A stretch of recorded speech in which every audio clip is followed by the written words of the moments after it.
Tell us about your ITC. What I mean by ITC is inclusion, technology, and collaboration. You mentioned that very briefly at the outset, that Right. your programs are kind of guided by these thoughts and words. But what are all the actual thoughts behind these words when you wanted to coin this ITC to guide your overall CSR strategy as well as CSR program? How do you bring these values into practice in your CSR program? Because many a times all of us will have large, heavy value statements put on our strategy or put on our website, but percolation of those values into practice seldom happens. But how do you kind of think, make sure that these are translated into action?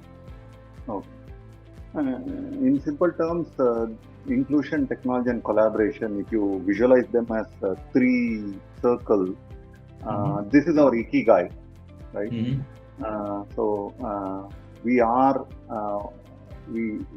building a better future by creating a sustainable ecosystem at the intersection of inclusion, technology, and collaboration.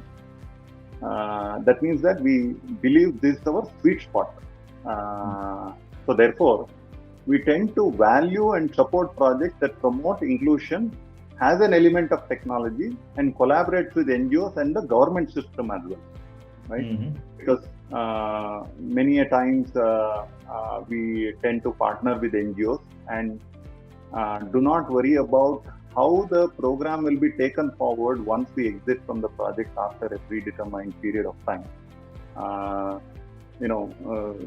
Much said about CSR. CSR spending is minuscule when compared to the government spend in the service sector that they deliver, right? So that way, the collaboration with the NGOs and the government is important. So therefore, in Health for All, for example, we have supported projects that promote research. So there is a research going on in MGM Hospital, Chennai, for helping cardiac surgeons to enable artificial intelligence and machine learning to predict the course of treatment or the surgery that they have to perform by giving them a host of data points and guidance on the best method based on the condition.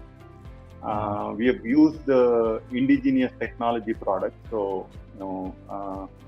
in the space of eye care or in maternal and child health. Some of these indigenous products have proven to be 5 times cost effective and 5 times better features, right? So it is a 25x sort of a advantage to the specific project.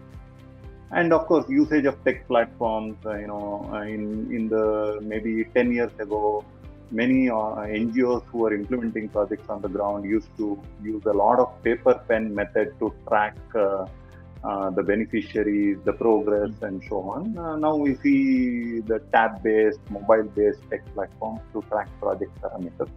In Future for All, for example, we have supported projects that enable tech platform development and technology products, right, that enable learning. So, for example, math learning, we support a program where children attend the math class. In the predefined period, the math teacher conducts the class for 30 or 40 minutes.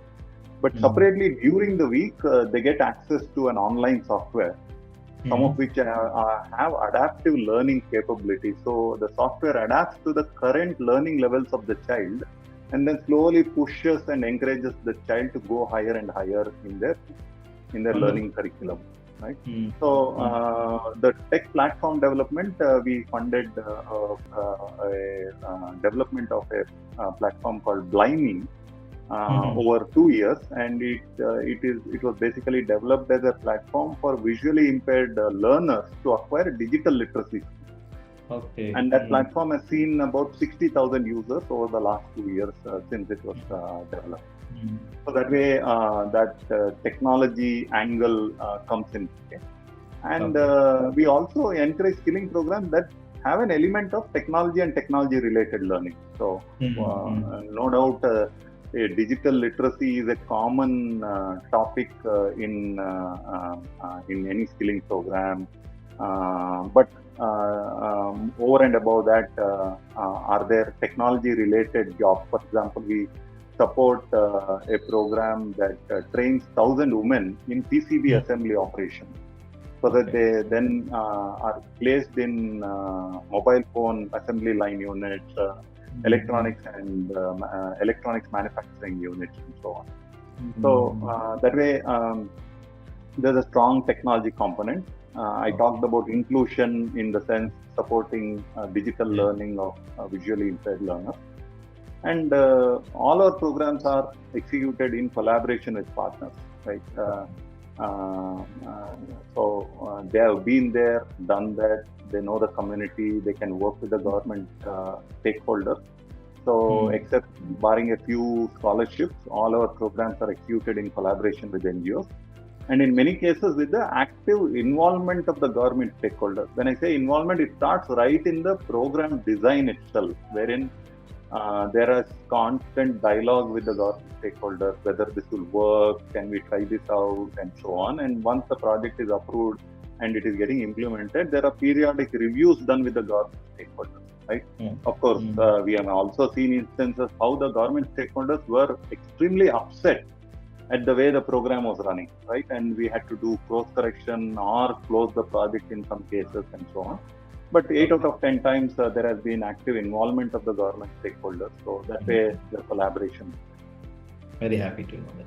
But some of these tech platform, especially the digital literacy one for visually impaired students you mentioned, all these are available for in the public domain. It's only for the beneficiaries of your CSR program.